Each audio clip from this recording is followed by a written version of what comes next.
1 ते N13 आपण हे सिडकोने मोठी वसाहत या शहरामध्ये बसवली आणि वसवत असताना सामान्य जनता म्हणजे LIG MIG हे सगळ्या लोकांचा विचार करून आपण हे सगळं आराखडा तयार करून तुम्ही तो प्रसिद्ध करून लोकांनी तुमच्यावर विश्वास ठेवून त्या जागा घेतल्या, डेव्हलपमेंट केली, सगळ्या गोष्टी मान्य. परंतु आत्ताच्या परिस्थितीमध्ये तुम्ही जेव्हा सिडकोने महापालिकेला हँडओव्हर केलं की मूलभूत सुविधा आपण सिडकोच्या जे महापालिकेने द्यायला पाहिजे, पाणी, ड्रेनेज वगैरे सगळ्या सुविधा, साफसफाई, त्या सुविधांसाठी आपण त्यांना हँडओव्हर केलं. आता हँडओव्हर केल्यानंतर आपण त्यांच्या तुम्ही ज्या सोडलेल्या जागा आहेत मोबाईलवर सांगितलं, ज्या जागा होत्या खुल्या जागा, खेळण्याचे मुलांचे मैदान, हरित पट्टे आणि हे सगळे आपण सोडलेले होते त्यावेळेप्रमाणे ओपन स्पेसमध्ये. आता प्रॉब्लेम असा झाला की त्या ठिकाणी सिडकोचे जसे N12 N11 N10 हे सर्वसामान्य जनतेचे आहे.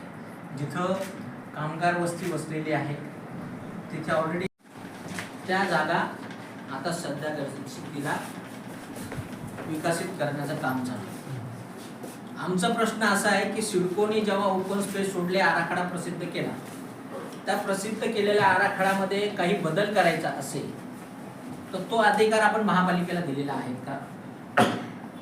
दिलेला आहे का? हा माझा एक प्रश्न आहे, त्याचा तर नंतर बोलू शकता. त्याचप्रमाणे दुसरं असं आहे की जे राखीव मैदानं तुम्ही ठेवलेली होती त्याच्यामध्ये बदल करण्याची महापालिकेला तुम्ही परवानगी दिलेली आहे का? हा एक प्रश्न. आणि जे हरित पट्टे सोडलेले आहेत, कारण की काय झालं की महापालिकेनं विविध घरं बांधली, लोकांनी भरपूरशा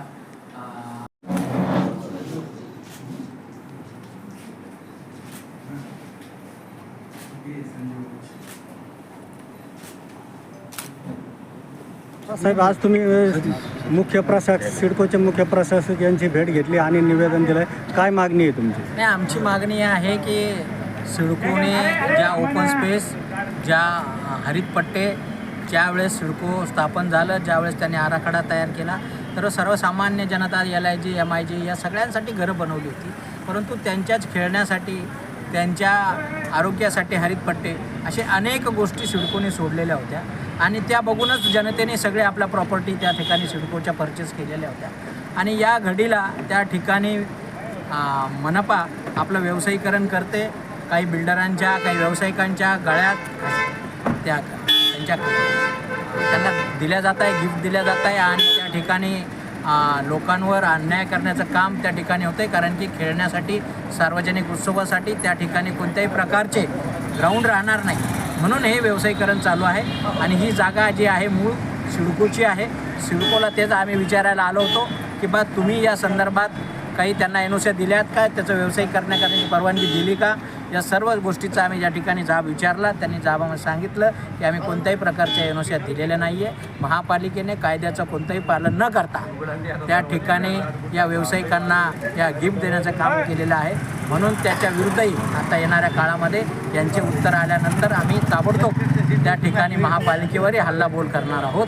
आणि ज्या गोष्टी जी महापालिका आहे ती व्यावसायिकरण करण्यासाठी नाही आहे, जनतेच्या सुविधा उपलब्ध करून जनतेसाठी, नागरिकांना सुविधा देण्यासाठी आहे. परंतु सिडको आता या संदर्भात गांभीर्याने काम करणार आहोत आणि आम्ही महापालाही सोडू का पळू करण्यासमोर सोडणार. किती जागा आहे अशा का अशा सिडकोमधल्या आता एक्झिस्टिंग, आता आमच्या ज्या माहितीच तो आहे ते 5 ते 10 जागांवर, सध्या 5 ते 7 जागांवर काम सुरुवात झालेली आहे. ज्या ज्या ठिकाणी कामाची सुरुवात झाली त्या त्या ठिकाणी आम्हाला तिथल्या संबंधित आमचे नगरसेवक असतील, काही पदाधिकारी असतील, यांनी आम्हाला कळवलं. त्या संदर्भात जनतेचा आक्रोश आहे आणि जनतेला जागाच राहणार नाही आहे.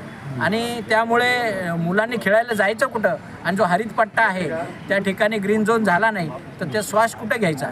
आज सध्याला काँक्रिटीकरण एवढं वाढलेलं आहे, पर्यावरणाचा समतोल राखला गेला पाहिजे. कोणताही समतोल राखले जात नाही आहे. हरित पट्ट्यात त्या ठिकाणी डेव्हलपमेंट होतं, हा कोणता कायदा आहे? म्हणून आम्ही या सगळ्या गोष्टीचा आता जाब विचारणार आहोत. येणाऱ्या काळात या सिडकोने काही ठोस भूमिका घेतली नसेल तर येणाऱ्या काळात महापालिकावर आम्ही आंदोलन करणार. हो, काही ठिकाणी कामं पण चालू झालेले आहे. हो, ते सांगितलं आम्ही. तर त्यांनी आम्हाला आश्वासित केलेलं आहे की आम्ही ज्या ठिकाणी एनओसी दिला नाही त्याला स्टॉपवर घेऊ.